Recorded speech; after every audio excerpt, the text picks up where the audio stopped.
Secret location నుంచి port దాకా చేరవేస్తారు. Fifth, the exporters. వీళ్ళ కంపెనీల పేర్ల మీద ఎర్ర చందనాన్ని గ్రానైట్, ఫుడ్ లేదా టొబాకో పేరుతో ఎక్స్పోర్ట్ చేస్తారు. పెద్దగా రిస్క్ లేని పని చేసే ట్రాన్స్పోర్టర్స్ మొత్తం ఇప్పుడు మిస్ అవ్వడమే ఓ పెద్ద మిస్టరీగా ఉంది. ఈ 5 లేయర్లు కాకుండా వీళ్ళందరిపైన ఒక కింగ్ పిన్ ఉంటాడు. వాడుక భాషలో వాడినే డాన్ అంటారు. ఈసారి 12 కంటైనర్ల ఎర్ర చందనం, దాన్ని తీసుకెళ్తున్న మనుషులు మిస్ అయ్యారు కాబట్టి నా అంచనా ప్రకారం వాళ్ళ మనుషులు కూడా వెతుకుతూనే ఉండాలి. ఈ కేసుని క్రాక్ చేయడానికి మీకు తెలిసింది చెప్పండి, చేయగలిగింది చేయండి. మీ అందరికీ తెలుసు నేను మైసూర్ దూరదర్శన్లో పనిచేస్తానని.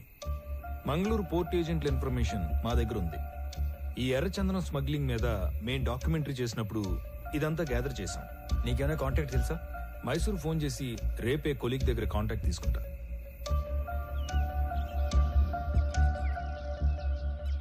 నేను నీకు రాత్రి చెప్పినట్టుగానే మా ఆఫీస్లో కొలీగ్కి ఫోన్ చేసి కాంటాక్ట్ తీసుకున్నాను. నువ్వు అనుమానించినట్టే పోర్ట్ ఏజెంట్ అప్పుడు మిస్ అయిన మాల్ కోసం తిరుగుతున్నాడంట. నువ్వు వెళ్ళి కలవచ్చు. సరే మరి నేను వస్తా. అలాగే.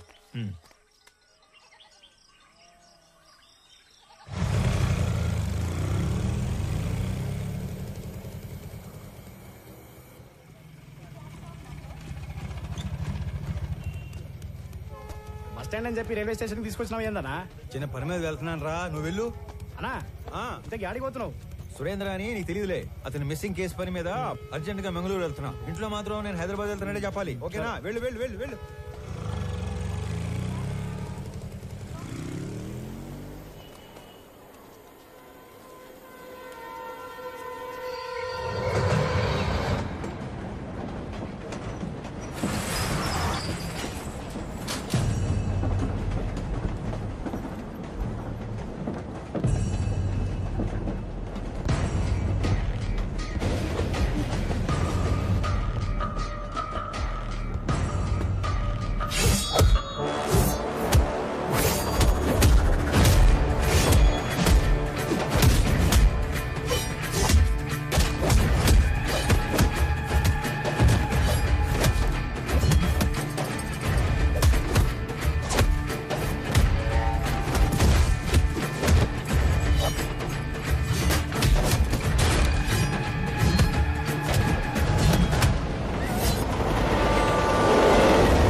అనంత్, నువ్వేంట్రా?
చురుగ్గా ఉండే కుర్రోడు.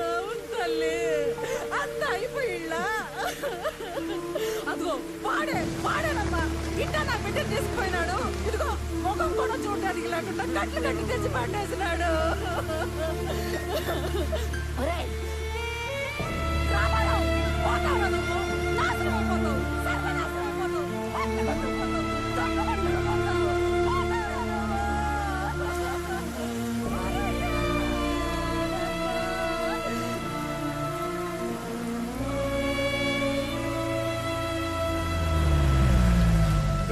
బస్సులో హైదరాబాద్ పోవాల్సిన ఓడివి ట్రైన్ లో మంగళూరు ఎందుకు పోతాండావురా? రే, మీ పిన్ని శాపనాకాలు మన కుటుంబానికి తగిలేట్టు ఉండాయిరా. ఈ కందరకోణంలో నా గుండె ఆగిపోయేట్టు ఉందిరా.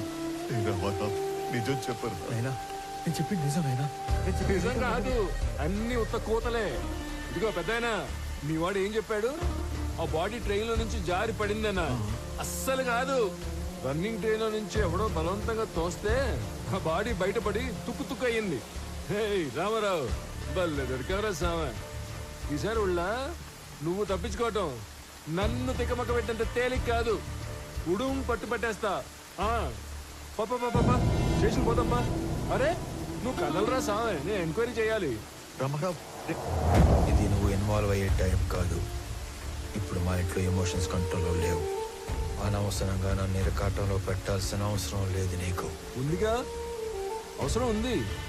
అవును, అప్పుడు మనం మొదట్లో కలిసినప్పుడు ఏదో చెప్పావు. క్రిమినల్స్ నేరం చేసినప్పుడు దొరకటం కన్నా పోలీసులకి అవసరం ఉన్నప్పుడు దొరకటం ఎక్కువ. అదే మరి. ఇప్పుడు నువ్వు నాకు అవసరం. పాపా స్టేషన్ పా. పైగా ఈ జనాలందరూ చూస్తున్నప్పుడు నిన్ను స్టేషన్ తీసుకెళ్ళడం నాకు ఇంకా అవసరం కాదు. వాటన్నిటికంటే ముందు నీకు నీ జాబ్ అవసరం. నువ్వు పుట్టింది ఒంగోలు రైల్వే ట్రాక్ పక్కన ఒక చిన్న గుడిసెలో. మీ తాత మీ నాన్నకిచ్చింది ఆ గుడిసె 6 డజను పందులు. మీ నాన్న నీకిచ్చింది ఒంటి నిండా దెబ్బలు, పీపు నిండా వాతలు. నీకు వచ్చిన జీతం అంతా దాచిపెట్టిన నీ ఆస్తి మొత్తం 9 నుంచి 10 లక్షలు ఉండాలి. కానీ ఈరోజు నీ ఆస్తి దాదాపు 3 కోట్లు.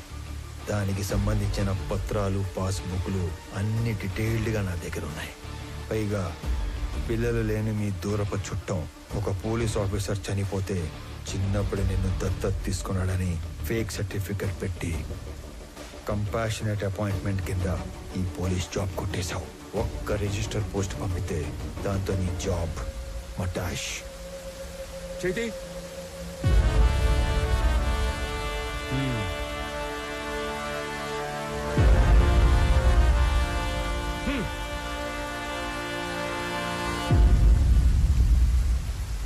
ఏందిరా, ఆ పోలీసు ఎంత బలంగా వచ్చినాడో అంతే భయంతో పోయినాడు. ఏం చెప్పి భయపెట్టినావురా? అసలు ఏం చేస్తున్నావు నువ్వు? అనంత వాళ్ళు ఈ మధ్య ఆస్తులు ఏమైనా కొన్నారా? ఎక్కువ డబ్బు వాళ్ళ చేతులు మారడం ఏమైనా చూసావా? నేనేం అడుగుతాంటాను, నువ్వేం అడుగుతాంటావు? రే, తండ్రి అయ్యుండి ఈ వయసు తండ్రితో అబద్ధం చెప్పకూడదురా. నేనేం అబద్ధం ఆడలేదు నాయనా. నేను ఎక్కువ బాధ పెట్టకూడదని నిజం దాచాను.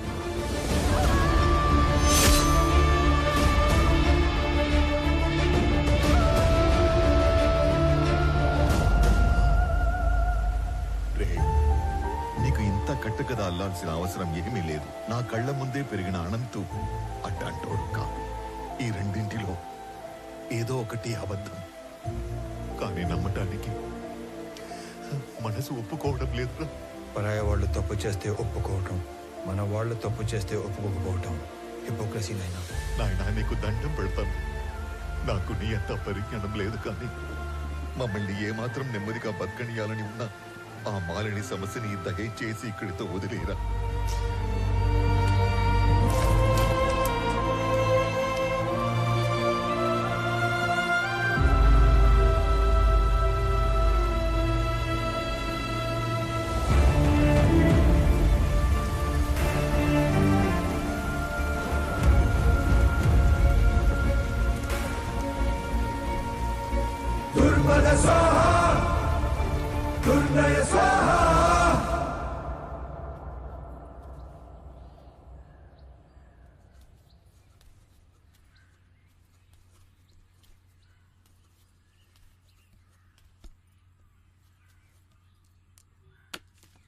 రామారావు, మీ నాయన బొత్తిగా డీలా పడిపోయినాడ్రా.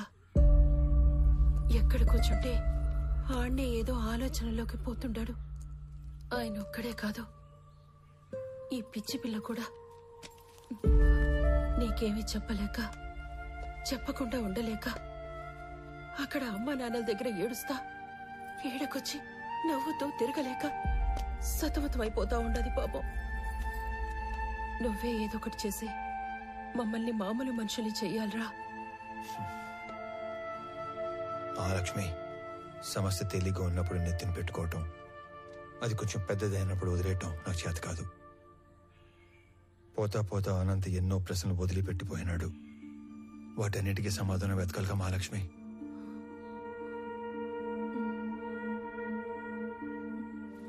నేను మాట్లాడతాను, నువ్వు వెళ్ళు.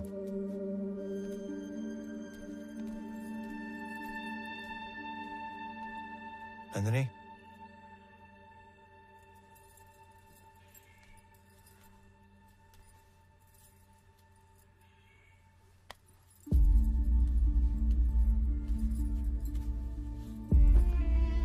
మచ్చలేని బండరాయిలా బతకడం కన్నా మచ్చపడ్డ ఒక భోజనాలా బతకడం నాకు ఇష్టం. నా కోసం ఇంకొన్ని రోజులు ఉపయోగపట్టు, అన్ని సర్దుకుంటాయి.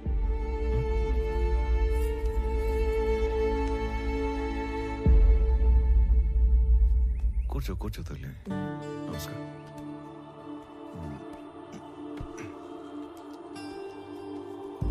అయ్యా, మనవరాలు మనసు మరిచి తీసుకొచ్చింది. మా వాడు దుబాయ్లో ఉన్నాడని చెప్పడం అబద్ధం. అసలు నిజం ఏంటంటే పరువు పోతని ఎవరికి చెప్పుకోలేక బిడ్డమయ్యాడో సరిగ్గా వెతకడమే మానేశాను. మా నాన్న గొంతు విని చాలా రోజులైంది. ఈ మధ్య కలలో కూడా రావట్లేదు. మా నాన్న మొహం మర్చిపోతానేమో అని భయమేస్తుంది నాకు. మా నాన్నని వెతకడానికి హెల్ప్ చేస్తారా? బొట్టు పెట్టుకోవాలా లేదా అన్న ప్రశ్నతోనే నా రోజు మొదలవుతుంది. ఇలాంటి అయోమయం ఏ భార్యకి రాకూడదేమో.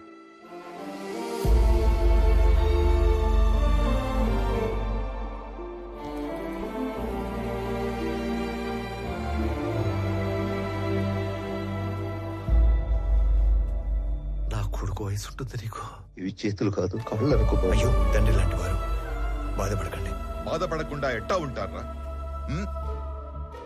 నువ్వు చెప్పినప్పుడు ఆ బాధ ఎందో నాకు అర్థం కాలేదు.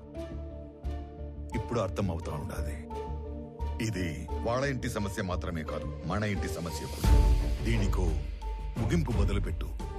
ఎవరడ్డం వచ్చినా, చివరికి నేను అడ్డం వచ్చినా కూడా దీని అంతు తేల్చే వరకు వదలొద్దు.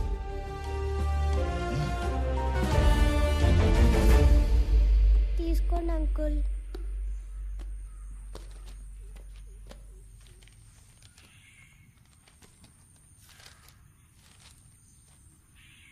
ఈ లెక్కలేంటి తల్లి? రే, నేను నెంబర్ చెప్తా, నోట్ చేసుకో. 085923451. వాడి పేరు సురేష్. 3 తబలాలోళ్ళు, 6000 చొప్పున 3. ఈ అమౌంట్ రేపు ఇచ్చేద్దాం. అలాగే ఇద్దరు మనుషులకి 250 చొప్పున 3 రోజులు, అంటే 2 × 3 × 250. రిటర్న్ వచ్చాక బల్క్ 20,000 ఇస్తాను. ఇంకొక నెంబర్ చెప్తా, రాసుకో. 083323141. వాడి పేరు దివాకర్. 4 సిగరెట్ లోళ్ళు. ఖర్చులిద్దరికి 300 చొప్పున 3 రోజులు. నీ మనిషి కాబట్టి 300 ఇస్తున్నాను. రిటర్న్ వచ్చాక బల్క్గా 30,000 ఇస్తా.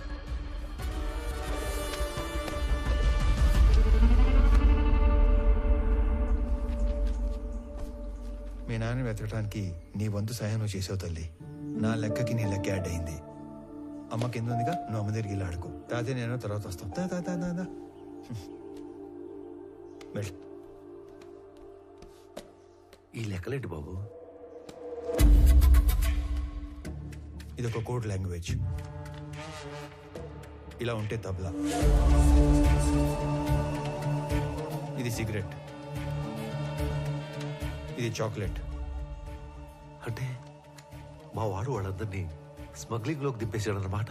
మీ మనవరాలు నోట్ చేసిన ఫోన్ నంబర్స్ నేను ముందే గ్యాదర్ చేశాను. వాళ్ళ ఫ్యామిలీ మెంబర్స్ కూడా కలిశాను. విచిత్రం ఏంటంటే వాళ్ళందరూ కూడా మిస్సింగ్.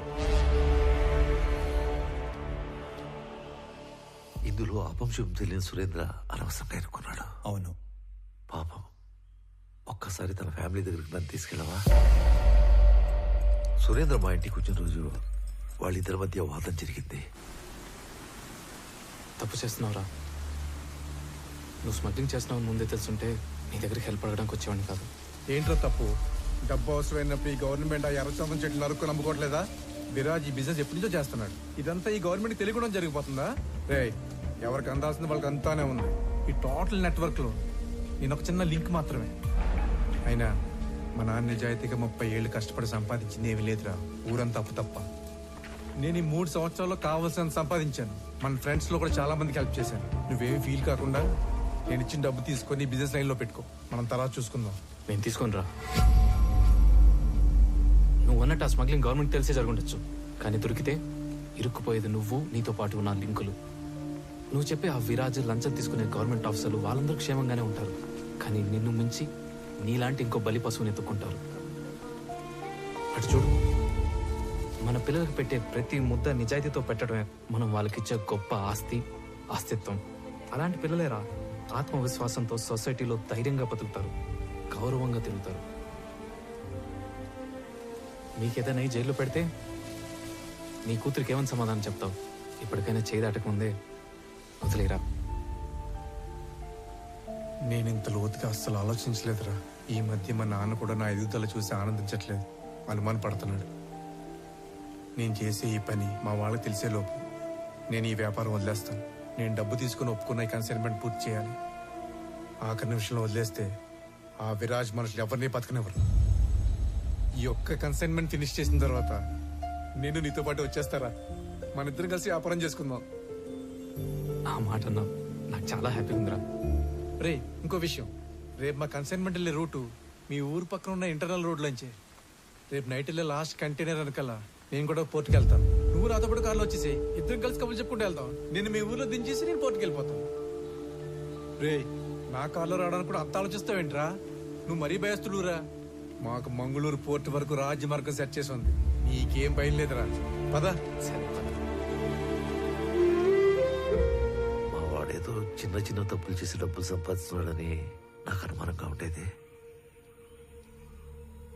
కానీ వాడు స్మగ్లింగ్ చేస్తున్నాడని సురేంద్ర వచ్చి వాడిని మార్చే రోజు వరకు నాకు తెలియదు. వాళ్ళిద్దరూ ఆ రోజు కలిసి బయలుదేరారు, కలిసే కనబడకుండా పోయారు.